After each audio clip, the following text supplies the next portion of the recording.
Salut, bienvenue à la masterclass Vive de ta passion par le cake design. Je suis Michelle, pâtissière et spécialiste en cake design. Et dans cette masterclass de 3 cours, je vais t'apprendre à réaliser tes gâteaux à étage en toute confiance. Oui, je sais qu'en écoutant cela, ça peut être très beau pour être vrai. Mais regarde un peu ce que mes élèves disent. Tu te sens tout en confiance en réalisant tes gâteaux aujourd'hui? Oui, grâce à la formation que je fais avec toi, je me sens vraiment pleinement en confiance. Je n'ai plus peur parce que quand je regarde l'avant et je regarde ce que je fais aujourd'hui, je dis, oh là là.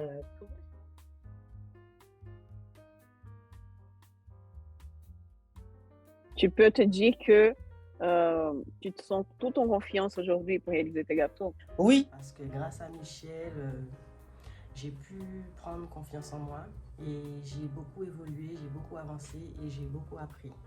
Et aujourd'hui, en reconversion professionnelle, grâce à Michel, grâce à la confiance qu'elle m'a insufflée, j'ai décidé d'en faire mon métier. En fait, la formation m'a permis d'avoir beaucoup plus confiance en moi.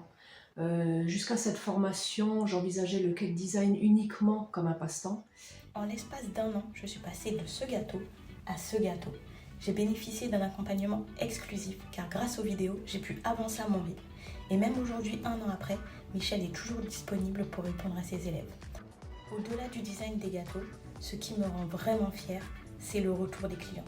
Quand je vois ce genre de commentaires, je me dis que j'ai vraiment choisi la bonne voie. La seule chose que je regrette, c'est de ne pas être passée à l'action avant.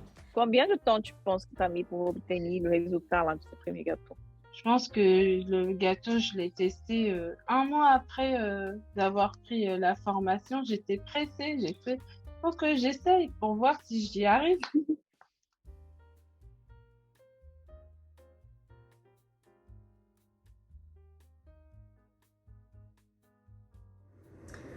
Bon, je pense que tu as vu pour mon accent que je suis brésilienne. Je voulais te raconter un peu mon histoire pour comprendre le pourquoi de cette masterclass. Donc, je suis brésilienne, j'ai une très grande famille. Et comme une bonne famille brésilienne, on aime beaucoup faire la fête. Et c'est vraiment une caractéristique du peuple brésilien. C'est comme même le pays du carnaval, n'est-ce pas? Et avec cette grande famille, on a eu beaucoup d'anniversaires à fêter. Je me rappelle de mes anniversaires avec toute ma famille et mes amis. Ma mère avait pour principe de préparer chaque année un énorme gâteau et une table pleine de sucreries pour moi et mon frère. Les préparatifs déjà de cette fête étaient déjà une fête où on était tous réunis pour réaliser le gâteau et tous les autres desserts. Mais vraiment, mon ambition depuis très jeune était d'être une chef d'entreprise. C'est rigolo parce que j'ai joué de cela avec mes cousines quand on jouait ensemble. Donc, c'est d'une manière très naturelle que j'ai choisi d'étudier la gestion d'entreprise à l'université. J'ai travaillé 5 ans dans la gestion d'équipe avant de venir en France en 2006, après l'obtention de ma licence. En 2009, je me suis mariée en France et mon gâteau de mariage était une pièce de chou. Et ce n'était pas du tout ce que j'avais rêvé pour mon mariage. Je voulais une grosse pièce de mariage à la brésilienne, car c'est vraiment une tradition au Brésil. Mais en 2009, je n'avais pas trouvé quelqu'un pour faire ce que je voulais en France. Bon, on parle de 2009, n'est-ce pas? Ce n'était pas développé comme maintenant. Et en préparant mon mariage, j'ai vu ces belles pièces montées sur les sites d'internet et les magazines de mariage. Il y avait déjà ces manques dans le marché do cake design français. Et c'est là que j'ai vu une opportunité de faire une reconversion professionnelle vers la pâtisserie et le cake design, pour apporter cette touche de festivité brésilienne que j'avais vécue toute ma vie et aussi pour allier mon rêve d'avoir ma propre entreprise, mon rêve d'enfance. Mais au départ, je me sentais complètement perdue, sans savoir par où commencer. Ça n'était pas facile. Le marché do cake design n'était pas ouvert comme il est aujourd'hui. J'ai essayé de tester des recettes que j'ai trouvées sur YouTube et à la fin, je voyais que les recettes n'étaient pas au point, sans trop savoir pourquoi, et je ne me sentais pas du tout en confiance. Je ne pensais jamais pouvoir réaliser les beaux gâteaux que je voyais sur Internet. Et c'est là que j'ai vu qu'il fallait que je me forme vraiment au cake design. J'avais besoin de me spécialiser si je voulais faire cela de manière professionnelle. Donc, j'ai obtenu mon CAP pâtisserie et en parallèle, j'ai commencé à me former au cake design. J'ai suivi des formations en Espagne, au Brésil, en France. Et j'ai beaucoup voyagé pour me former. Et ça a été des heures et des heures de formation, mais aussi de déplacement, de dépenses en hôtel, en vol, alimentation. C'était très cher au final. Et parfois, j'ai trouvé que j'ai perdu beaucoup de temps avec tous les rangements, les nettoyages, les rigolades. Oui, c'est sympa les rigolades, mais quand on se déplace pour apprendre, c'est une perte de temps de formation. Et c'est un investissement, n'est-ce pas? Donc, et en plus, on apprend une, deux techniques. Et si j'avais un doute, je ne pouvais pas revenir vers le professeur pour clarifier ces doutes des jours et des jours après. L'apprentissage était lent, ou plutôt pas adapté à mon rythme. Mais j'ai beaucoup étudié et j'ai trouvé mon style et j'ai mis au point les recettes que je voulais proposer à ma clientèle. Un mélange de la pâtisserie française et le design des gâteaux décorés. Cela m'a donné la confiance dont j'avais besoin pour donner un nouveau pas pour mon projet dans le cake design. Donc en 2010, j'ai ouvert mon entreprise, l'atelier de sucrerie, et j'ai commencé à réaliser des gâteaux sur mesure. Rapidement, j'ai commencé à vendre mes gâteaux pour les clients VIP, pour les familles de joueurs de foot do PSG et même pour une actrice américaine, Sophie Turner, qui fêtait son anniversaire à Paris. Et aussi, j'ai réalisé des formations d'initiation cake design pour des petits groupes qui venaient dans mon atelier. J'ai vu comment les personnes elles apprenaient vite avec mes méthodes et mon style de travail, mes techniques. Et en discutant à chaque fois avec ces étudiants, je voyais comment elles manquaient de confiance en elles au départ. Elles faisaient un beau travail, mais elles ne se sentaient pas en confiance pour avancer dans le métier du cake design. Elles avaient peur de ce que les gens, les autres personnes allaient penser d'elles. Aussi, j'ai reçu plusieurs fois dans mon atelier des jeunes des écoles de la région qui voulaient se former en pâtisserie. J'ai été plusieurs fois dans les écoles pour présenter le métier de pâtissier aux jeunes étudiants. J'ai adoré ce partage de savoir et de pouvoir guider ces jeunes et ces groupes que j'ai reçus. Alors, j'ai réalisé de plus en plus de formations présentielles dans mon atelier. Mais, à la naissance de mes jumeaux, j'ai dû m'adapter à une nouvelle réalité. Je n'avais pas du tout le temps disponible. Je ne pouvais plus recevoir pour les formations sur place dans mon atelier. Et en 2020, la pandémie est arrivée avec le confinement. J'ai profité de ce moment pour venir partager le cake design sur Internet, pour continuer cette transmission et pour que plus de personnes puissent avoir accès à la pâtisserie et au cake design. Tu sais, les formations en ligne me permettent de me connecter avec tellement de personnes autour du monde, ce qui me donne autant d'opportunités professionnelles. En plus, depuis que j'ai commencé à partager sur Internet, la communauté de passionnés par le cake design ne s'arrête pas de grandir. Des milliers et de milliers de personnes ont accès à l'apprentissage do cake design à travers des lives que je réalise et les informations que je disponibilise gratuitement tous les jours sur mes réseaux sociaux. J'ai transformé toute cette expérience de la gestion d'entreprise, de la pâtisserie, de cake design et de tout le quotidien dans ces mondes de fêtes avec mes 12 ans d'expérience en réalisant des gâteaux sur mesure pour mes clients. Toutes les erreurs que j'ai pu voir dans les formations traditionnelles en présentiel que j'ai pu y suivre au fil de ces années dans le cake design, j'ai transformé dans ma méthode rapide et efficace, vivre do cake design, et qui a déjà fait des personnes de tous les âges, de partout dans le monde, avec ou sans expérience dans le cake design, des personnes qui croyaient qu'elles ne pouvaient pas réaliser d'aussi beaux gâteaux dans le cake design, en toute confiance, et elles ont réussi cela en 6 mois, ou même moins de temps. Beaucoup de partout dans le monde réalisent le cake design en toute confiance, sans avoir peur de monter un gâteau bien droit, un gâteau délicieux, structuré, qui ne tombe pas sur le chemin de transport, de livraison, avec un beau lissage, des gâteaux à étage bien droit et plein de techniques qui savent comment se lancer aussi dans le cake design. Pour moi, tu te sens comment aujourd'hui? Aujourd'hui, je me sens très bien, je me sens forte. Je ne savais pas que j'étais capable d'aller aussi loin et je pense que je peux y aller encore plus loin. bien sûr. Et tout ce que je fais aujourd'hui, il y a des fois, des soirs, je m'assois et je dis, avec un enfant en bas âge comme ça, franchement, je tire le chapeau à moi-même et j'ai envie de continuer. J'ai des projets dans ma tête, mais j'ai envie de continuer parce que je me dis que je peux y aller loin. Je me sens très confiante. Et avant, tu pensais que tu ne pouvais pas faire d'aussi beaux gâteaux? Non. Avant, je ne pouvais pas. Il y avait des fois, je voyais sur Instagram ou même sur Pinterest des gâteaux, des grands gâteaux, des beaux gâteaux. Et je me dirais, mais jamais tu pourras faire ça. Tu as vu comment les pièces vont s'emboîter petit à petit? Tout aura plus de sens pendant nos jours de masterclass, je t'assure. Donc, pendant ces 3 jours de masterclass, je serai ton professeur et ton coach. Je vais t'enseigner les techniques, mais aussi je serai sur les groupes Facebook de la masterclass pour répondre à toutes tes questions et tes doutes. Je vais te guider dans ces chemins pour avoir plus de confiance dans la réalisation de tes gâteaux. Je vais t'enseigner ici comme j'enseigne à mes élèves, mes fusées.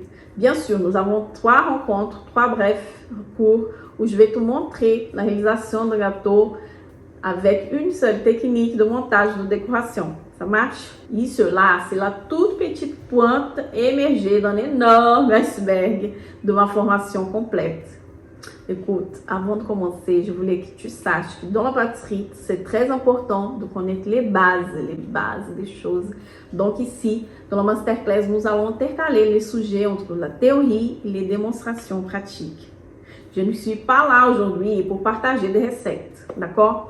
Ce n'est pas le but de cette masterclass. Mais attends, ne pars pas. Mais je vais te faire comprendre le pourquoi, les bases des choses. Ça marche? Les recettes, je partage pendant mes lives, que je réalise pendant les semaines. Donc, tu pourras là chercher sur mes réseaux après. Donc, reste ici avec moi parce que je vais vraiment partager beaucoup de contenu avec toi. Ça marche? Et pourquoi je partage tout ça dans cette masterclass? Parce que là, quand j'ai commencé avec toutes ces galères, si j'avais eu quelqu'un pour m'aider, ça serait beaucoup plus facile. J'ai vraiment cette envie de partager le bonheur de Cake Design. Ça m'apporte de bonheur et de voir mes élèves qui aussi arrivent à faire ces gâteaux, faire de Cake Design en confiance. C'est vraiment mon but ici, aujourd'hui, dans la masterclass. Donc, on va commencer. Mais pour commencer, alors je voulais savoir avec toi, en quoi les personnes se trompent dans la réalisation de leur gâteau? Avant d'aller mettre la main à la pâte, je voulais partager avec toi les erreurs que tu peux être en train de commettre sans même les savoir. Dis-moi, tu participes à des communautés sur Facebook, qui suivent des pages sur Instagram ou de chaînes sur YouTube à la recherche de recettes justement et des petites astuces. Tu trouves même des recettes intéressantes, mais tu les testes. Tu testes ces recettes et souvent cela ne marche pas comme tu imaginais. Alors tu penses, je me suis trompée. Qu'est-ce que j'ai mal fait? Tu perds tes ingrédients, ton temps et ton courage pour avancer. Cela t'arrive. Ça m'est déjà beaucoup arrivé au départ. Le souci, c'est que tu trouves des recettes et des astuces sans fondement et sans méthode de réalisation. Tu réunis là de différents avis. Des personnes qui disent que telle crème est interdite dans le Cake Design. Une autre dit qu'on peut ci, on ne peut pas ça. N'est-ce pas? On dit que c'est interdit. Et donc, tu te sens perdu sans savoir quelle est la réalité. Tu te lances dans la réalisation de tes gâteaux sans connaître les bases des différents types de pâtes à gâteau. Tu utilises des pâtes qui donnent un gâteau plus sec et donc tu es obligé d'ajouter trop de sirop. Et tu ne connais pas la fonction des ingrédients. Et donc, tu enlèves là du sucre. Tu dis, ma pâte, trop de sucre, je vais enlever la moitié du sucre. Car tu penses que ton gâteau est trop sucré. Ou tu ajoutes des ingrédients dans ta pâte et après, tu ne comprends pas pourquoi ta pâte manque de structure, de saveur. Tu ne sais pas combiner les saveurs et tu proposes toujours les mêmes saveurs et textures. Tu montes tes gâteaux de mauvaise façon. Ces gâteaux peuvent donc manquer de structure. Ou aussi, il est tout tordu, tu sais, tout tordu. Et là, pour cacher les misères, cacher ces erreurs de montage, tu vas remplir de crème de couverture. Qu'est-ce que ça va donner? Par conséquent, le client il va dire que ce gâteau est trop riche en couverture, il ne va pas aimer. Il va dire, ah, la crème au beurre n'est pas bonne. Et tu ne t'entraînes pas. Et alors ton lissage ne te satisfait pas. Ça te prend beaucoup de temps pour recouvrir un gâteau. Et alors tu te désanimes et tu penses ne pas avoir le don pour faire du cake design de manière professionnelle. Et quand tu essayes de monter un gâteau à étage, tu n'as pas l'assurance. La garniture elle va tenir. Le support intérieur il est suffisant pour le poids de ce gâteau. Tu es en stress au moment de la livraison. Ce manque d'entraînement te génère un manque de confiance en toi et ça t'empêche d'avancer dans le cake design. Ou alors, au contraire, tu travailles déjà dans le domaine et tu as l'impression d'être une amatrice. Tu te limites à faire des gâteaux sans savoir les autres domaines nécessaires pour ce métier. Tu appliques un tarif pour tes gâteaux sans comprendre et tu ne trouves pas ça rentable. Tu te sens seul et tu ne sais pas vers qui te tourner pour partager tes problèmes de cake design. Tu fais des gâteaux à la demande de ta famille et amis sans vraiment être payé et cela te frustre. Tu as peur de l'échec et tu n'oses pas commencer. Tu dépenses tout ton argent mais tu n'investis pas en toi.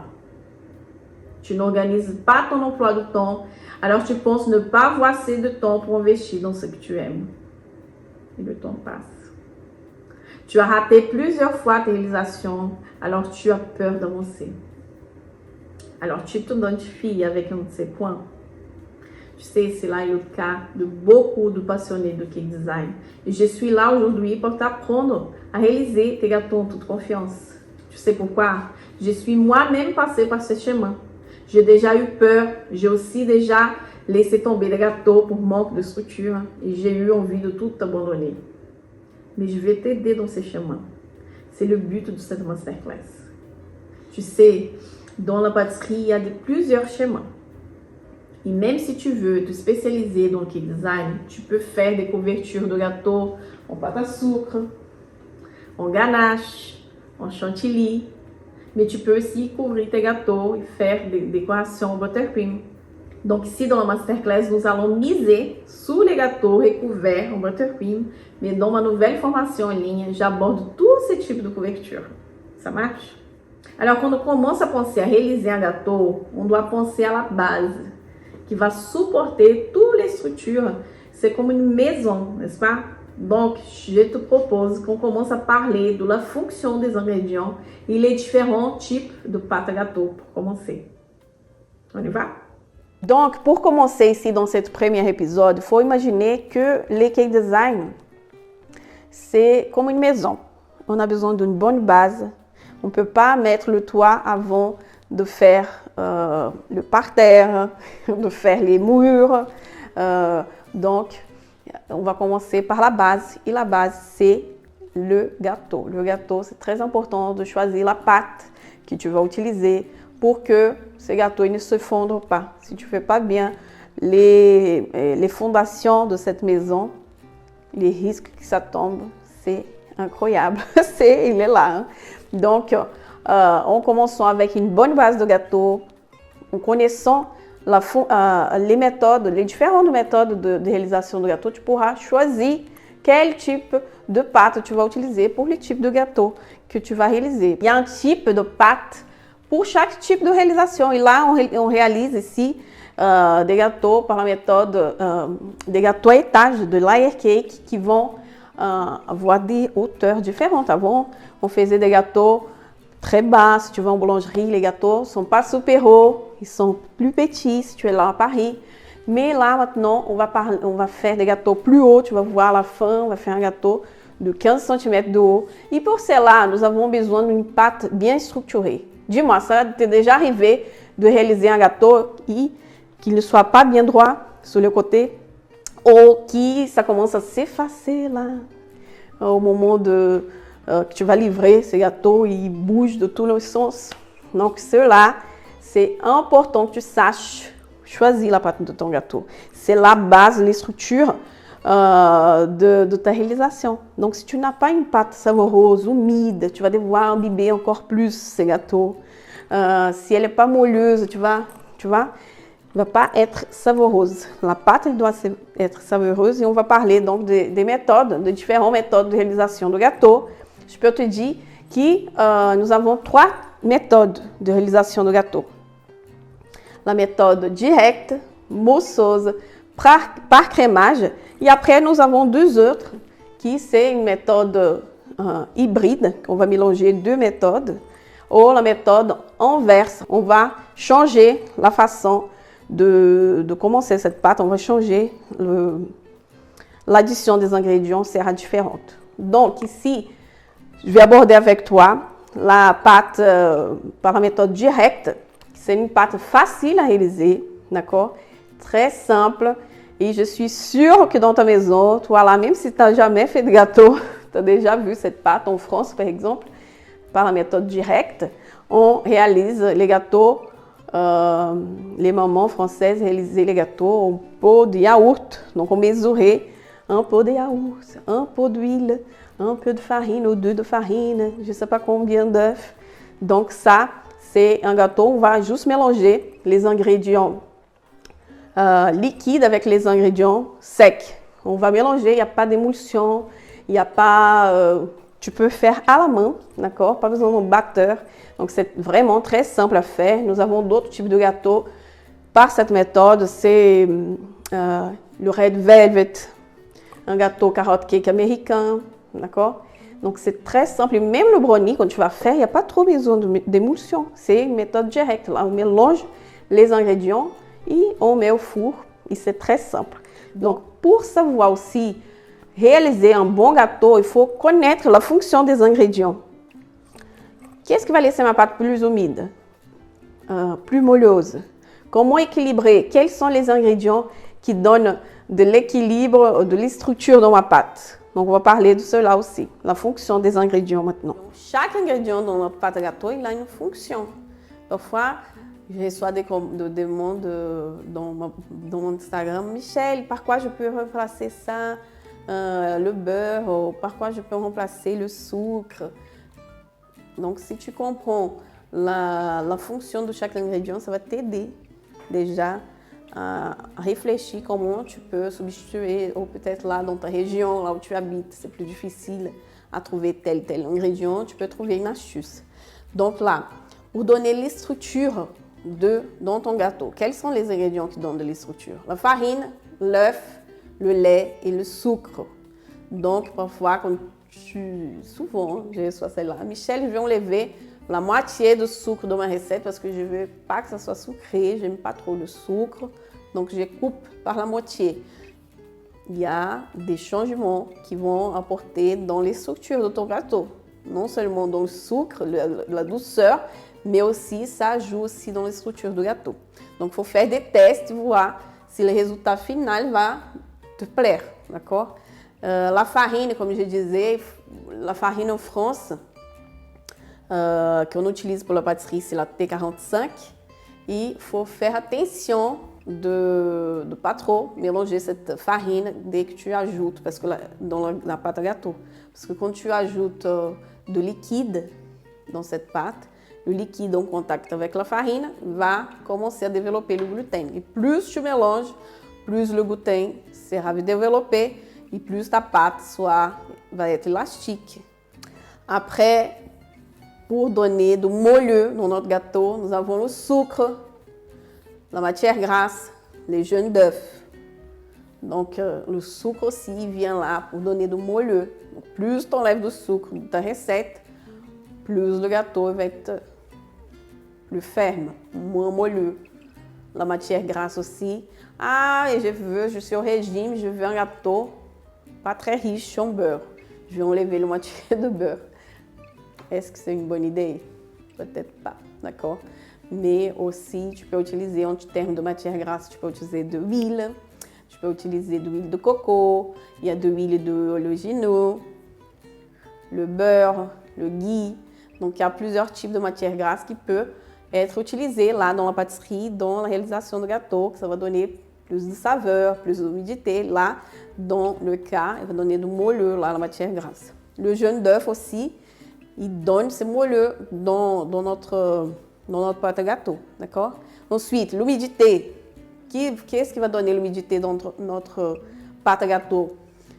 Les liquides et la matière grasse. Donc, on ajoute, par exemple, de l'huile.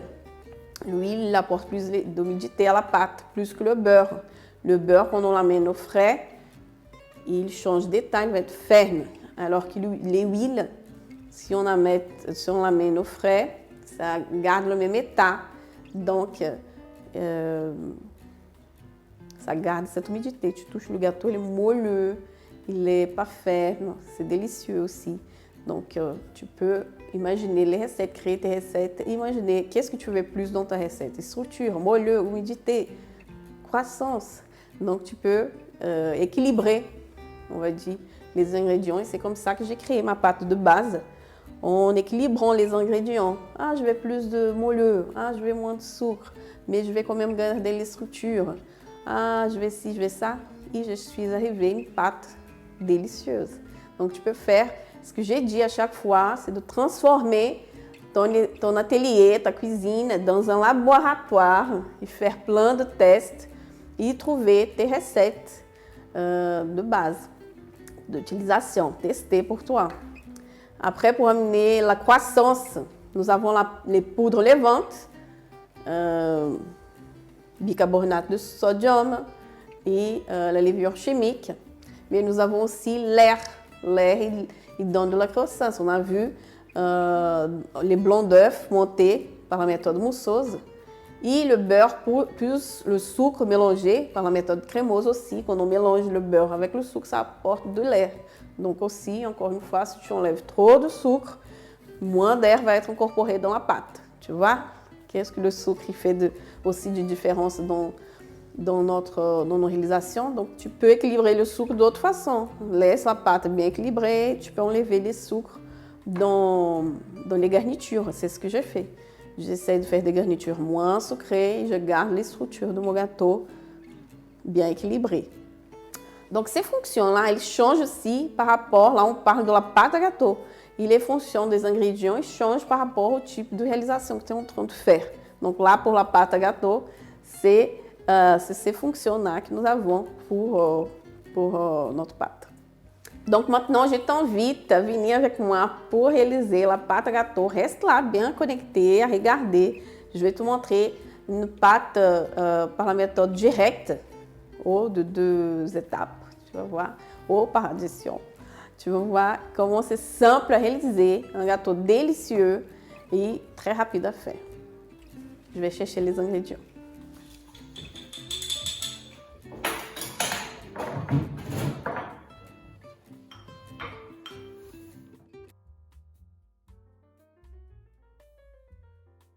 On va passer maintenant la partie pratique ici de ces cours. Très important, on va réaliser une pâte par la méthode directe ou par addition, d'accord? Et quand on commence à réaliser une recette, c'est très important de lire cette recette, de comprendre ce processus de réalisation et voir si tu as tous les ingrédients, d'accord? C'est très important de lire la recette. Et ensuite, de faire cela, la mise en place. La mise en place, c'est quoi? De séparer les ingrédients qu'on va utiliser, mais surtout les mettre dans l'ordre, d'accord? L'ordre d'utilisation, pourquoi? Ça va faciliter au moment de la réalisation de ta recette.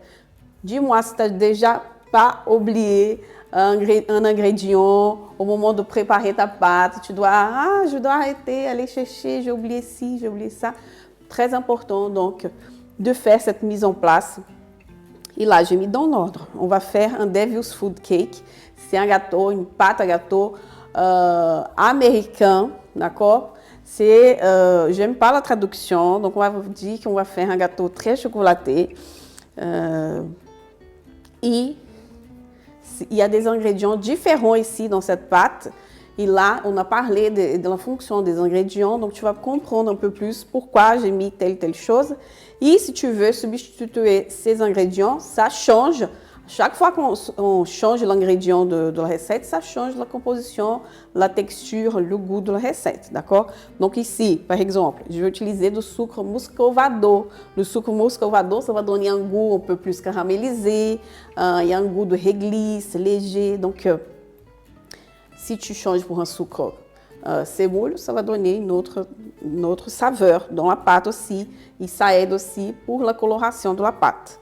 Et ici, on utilise l'œuf entier, que j'ai déjà fouetté un peu, juste pour les casser un peu ici. Donc là, l'œuf. Ici, les ingrédients liquides, j'ai mis là. J'ai les ingrédients liquides, c'est de yaourt, c'est pas très liquide, pas pâteux, mais le yaourt va donner du moelleux à la pâte, ça va amener de l'acidité et de saveur aussi, de café. Pourquoi on met du café dans cette recette? Parce que avec le chocolat, le café, ça va accentuer ces goûts de chocolat. Tu ne vas pas sentir le café, d'accord? Ceux qui n'aiment pas le café vont dire « Ah, je ne vais pas mettre de café dans ma pâte », mais on ne sent pas le café. Le café, il vient pour faire soulever la saveur du chocolat. C'est la même chose quand on va mettre du sel. Le sel, ce n'est pas pour saler la pâte, mais pour faire ressortir la saveur des ingrédients dans la pâte, d'accord? Après, comme c'est une pâte pour la méthode directe, on va utiliser d'huile. L'huile, ça va apporter l'humidité de la pâte. Elle est très, très délicieuse, cette pâte à gâteau. Après, du cacao 100%. Ici, j'ai de la levure chimique et de bicarbonate de sodium. Le bicarbonate de sodium va venir exactement pour accentuer la couleur de cette pâte. On utilise le bicarbonate de sodium quand on va utiliser? Quand il y a un ingrédient acide dans la pâte. Donc, quel ingrédient acide nous avons ici? Nous avons le yaourt et du cacao. Donc, le mélange avec le bicarbonate de sodium, ça va ressortir la couleur. On utilise ça pour le red velvet aussi. Dans la meilleure pâte de red velvet, j'utilise aussi de yaourt, donc cet ingrédient acide. Et avec le colorant, ça va accentuer la couleur du colorant. Et on ne met pas de bicarbonate de sodium s'il n'y a pas d'ingrédient acide dans la pâte, parce qu'après, il y aura un goût métallisé de bicarbonate. Donc, à chaque fois que je vais ajouter du bicarbonate, il faut que dans la recette, il y ait un ingrédient acide. Et dans le cas ici, nous avons yaourt et chocolat. Ok? Et après, je mets du sel, comme j'ai dit, pour soulever le goût. Et moi, j'aime utiliser la fleur de sel. Quand tu vas commencer à réaliser la recette, allume ton four. Quand tu as mis la mise en place, le temps que tu fais ta recette, le four il est en train de préchauffer. Donc là, à ce moment-là, tu vas préchauffer ton four. Et tu prépares ton moule. Moi, j'aime cuire mes gâteaux dans 2 moules différents, de la même taille, d'accord? Je ne suis pas partisane de personnes qui aiment cuire les gâteaux dans un seul moule. Les gâteaux hauts, je veux dire, d'accord? Parce que si on va faire des layer cake, un gâteau haut de 15 cm de hauteur, donc parfois vous voulez déjà faire le gâteau ici de 15 cm, de 10 cm. Déjà, pour cette pâte ici, justement, elle est un peu plus liquide. Donc, si tu mets beaucoup de pâte dans le moule, le gâteau au milieu, il va avoir de difficultés de cuisson. Parce que, pourquoi? Déjà, c'est petit, ces moules ici. D'accord? Quand on a des grands moules d'ouverture, ici, la chaleur dans le four, elle va rentrer plus en contact avec la pâte. Mais ici, regarde, le contact avec la pâte, il est petit par rapport au moule, parce qu'un moule petit. Et donc, dans le four, ça va commencer la chaleur venir de l'extérieur vers l'intérieur. Le temps que la chaleur arrive au milieu, ça va prendre beaucoup de temps. Et je ne sais pas si tu as déjà arrivé, le milieu du gâteau il commence à tomber. Il y a un trou au milieu de, de ton gâteau.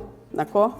Donc ça, c'est parce que déjà, quand la pâte elle est plus liquide, il ne faut pas mettre beaucoup parce qu'il y a ces soucis. Et aussi, si on met beaucoup de pâte dans le moule, comme je disais, comme la chaleur va commencer de l'extérieur vers l'intérieur, le temps que la chaleur elle arrive au milieu pour que la pâte soit cuite, les bords ils vont être déjà en train de sécher de trop, ça va être trop cuit Et ton gâteau, il va être sec, les bords secs, durs, pour que le milieu soit cuit. Et une autre chose, c'est beaucoup plus rapide de cuire le gâteau en moindre quantité. Donc ici, nous aurons une pâte à gâteau qui sera coupée au milieu. Donc j'aurai 2 tranches ici, 2 tranches ici, 4 tranches de gâteau pour faire un seul gâteau. Ok? Et si tu veux un peu plus haut, tu peux faire un troisième, une recette demi pour avoir une troisième, par exemple, pour faire un gâteau plus haut. D'accord? Donc ici, j'ai une recette. J'égraisse pas mes moules. D'accord? Pourquoi? Une autre chose aussi, je ne sais pas si tu as déjà arrivé de faire la cuisson, beurrer ton moule avec de beurre et de farine. Et au moment de la cuisson, le gâteau il commence à monter, il trouve des empêchements là de la farine, de beurre ici, il commence la pâte à rétrécir dans le moule. Quand on va après décorer ce gâteau et tout avec le buttercream, faire une décoration, c'est pas très grave. Mais quand tu fais un naked cake, le gâteau est rétréci, ça fait pas très joli. Donc, moi, je cuis tous mes gâteaux dans un moule, là c'est en inox de bonne qualité. Et après, je coupe ici la feuille de cuisson à la taille de mon moule, d'accord? J'ai coupé ici et je mets juste cette feuille là au fond, je beurre pas, je mets juste la feuille ici et après je viens avec ma pâte, d'accord? Et après je vais vous montrer comment ça se passe pour démouler le gâteau. Donc 2 moules ici de 15 cm, d'accord? On commence, on va utiliser le batteur, tu peux faire à la main cette méthode, elle est simple, c'est juste mélanger les ingrédients liquides avec les ingrédients en poudre. Mais ici, on utilise un sucre un peu plus épais, d'accord? Je vais utiliser du muscovado, il est un peu plus épais ici. C'est un sucre plus humide et tout, il est délicieux. Donc, pour ce type de pâte au chocolat, si tu veux utiliser du sucre muscovado, ça va donner plus de saveur. Donc, pour aider à mélanger, je vais faire ici. Une chose que tu vas constater dans la recette, c'est que cette recette a beaucoup de sucre. Pourquoi? Dans les recettes de méthode d'addition, on ne va pas rajouter de lait. Donc, c'est très normal qu'il y ait un peu plus de sucre parce que, comme on a vu dans la fonction des ingrédients, le sucre ne fait pas que la fonction de douceur. Il donne aussi, avec le mélange des ingrédients, il va donner de la masse, il va donner de, comment je peux dire? De l'air qui va rentrer dans la pâte, d'accord? Il y a de l'eau dans le sucre, donc on va donner de l'humidité. Donc, si tu enlèves trop de sucre, ça va changer la texture de ta pâte, d'accord? Donc ici, quand nous sommes dans la méthode par addition, on n'ajoute pas de l'air, trop d'air. Donc, on a besoin de plus de sucre. Toutes les pâtes par la méthode d'addition, elles ont un peu plus de sucre. Donc, ce que je propose, teste la recette comme elle est et tu peux essayer, c'est ce que j'ai fait dans ma formation avec mes gâteaux et que je faisais dans mon atelier, c'est de garder la texture parce qu'il y a un équilibre des ingrédients dans la pâte. Et je coupe un peu plus de sucre dans la garniture, donc il y a la possibilité de réduire le sucre dans la garniture et garder cet équilibre de la pâte, de l'humidité, de moelleux, d'accord? Donc on y va, donc j'ai mis le sucre ici. Là, je vais ajouter... Ah, une chose importante. Les ingrédients aussi, ils doivent être en température ambiante. L'œuf, il faut être en température ambiante. C'est quoi la température ambiante? Entre 20 et 24 degrés, d'accord? Si tu es dans un pays qui fait très chaud, attention aussi à la température des ingrédients. Et là, surtout, si tu es dans un pays où il fait froid, comme là, déjà il fait froid ici, fais attention à sortir les œufs le temps que ça revienne à température ambiante. Là, le yaourt aussi, température ambiante. J'ai du café ici. Tu peux utiliser du café soluble ou de Nespresso, par exemple, un café fort pour donner du goût. Température, il ne faut pas qu'il soit chaud. Et là, il est température ambiante aussi. D'accord? Donc, quand tu fais de gâteau, utiliser, sauf quand la recette elle demande. Et sinon, il faut utiliser les ingrédients en température ambiante. Donc là, je vais juste mélanger ici pour faire dissoudre mon sucre ici dans l'œuf. Je vais fouetter ici environ 1 minute, d'accord?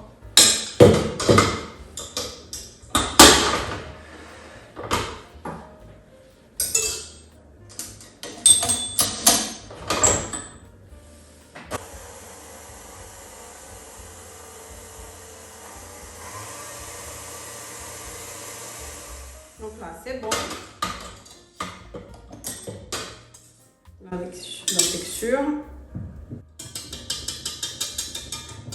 Ici, je vais rajouter l'huile.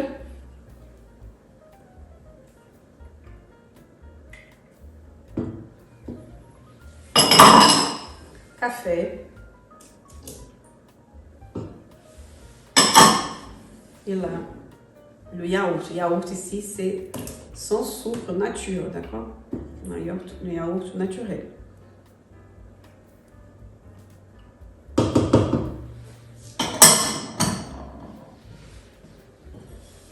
Voilà, je viens ici. Tu peux juste mélanger comme ça ou mélanger rapidement.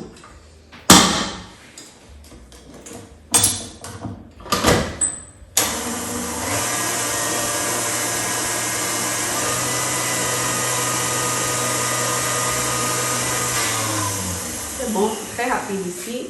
Là, qu'est-ce qu'on va faire maintenant? Je vais tamiser les ingrédients.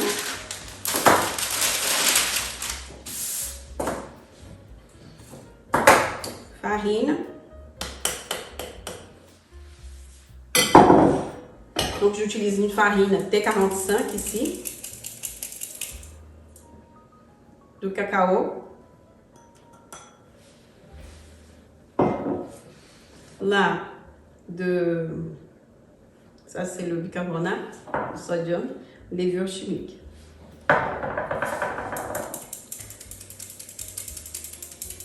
Surtout quand on met du cacao, c'est important de tamiser. Regarde les blocs de cacao que j'ai ici. Et là, c'est aussi bien pour déjà mélanger les ingrédients. Comme ça, on évite de devoir trop mélanger la pâte, trop développer ce gluten là de la farine. Donc, c'est déjà bien incorporé ici, là, bien mélangé.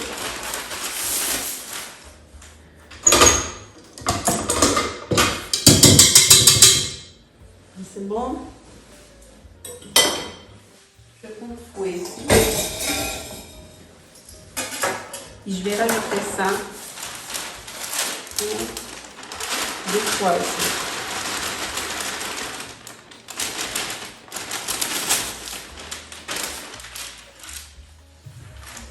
Je viens délicatement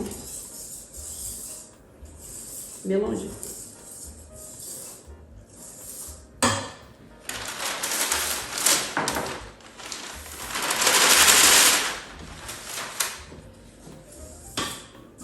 Je rajoute déjà ma fleur de sel. Tu peux utiliser du sel normal, c'est que j'aime. Je prends cette fleur de sel ici. J'aime utiliser de la fleur de sel parce que j'aime les morceaux de sel qu'on sent dans la pâte. Ici, regarde. Je vais remettre à fouetter ici, vite fait, juste pour enlever les grumeaux. Donc, je reprends ici.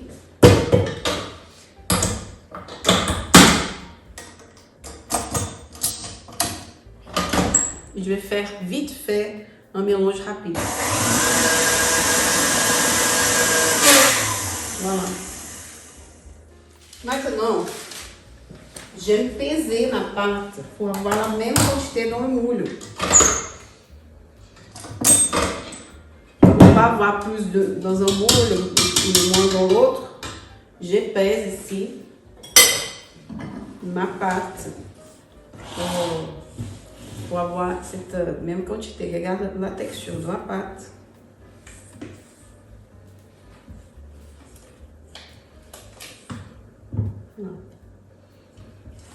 Tu vas voir, après cuisson, ça va donner une pâte bien foncée. Et ça sent super bon le chocolat. Donc là, moule avec la feuille, juste la feuille ici, pas brevet, une balance.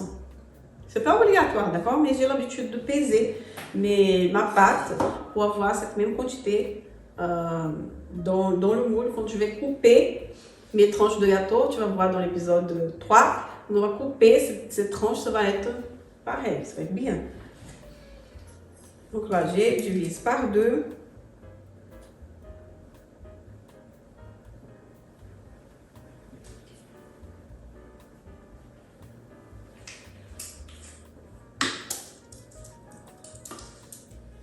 Donc là, nous avons notre pâte, la pâte de réaliser.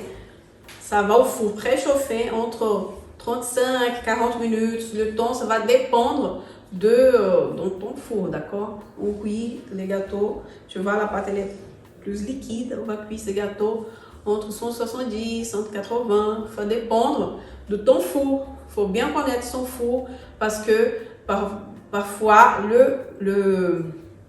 la température qui est indiquée, là, si tu as un four électrique avec la température indiquée, c'est pas la même qu'il y a à l'intérieur de ton four. C'est important d'avoir un thermomètre de four, un petit thermomètre pour savoir si exactement cette température. Ou déjà, tu connais, tu sais, mon four il chauffe trop, je vais baisser un peu plus. Ou mon four il est trop long, il chauffe pas trop, je vais augmenter un peu plus. Mais environ 170, 35-40 minutes, d'accord? Maintenant, je voulais te montrer ici les différentes textures de ces pâtes qu'on a parlé ici dans ces cours. Regarde, j'ai réalisé plusieurs types de pâtes ici. Ça, c'est la méthode directe manuelle qu'on vient de réaliser. Je te montre la texture que ça donne cette pâte. Regarde. Je vais couper ici. Comme ça, tu vas pouvoir voir à l'intérieur. C'est une pâte ferme, d'accord? Elle est à température ambiante ici, elle est un peu plus ferme aussi. Et molleuse aussi, elle est très molleuse. Très molleuse, elle est molleuse, d'accord?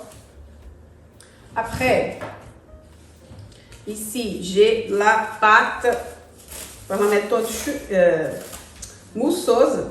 C'est la chiffon cake, celle-ci. La couleur, c'est un peu plus jaune, celle-ci. Et on a la mie un peu plus ouverte ici, d'accord? E é plus sèche aussi, moins humide. Là, par la méthode de crémage, celle-ci.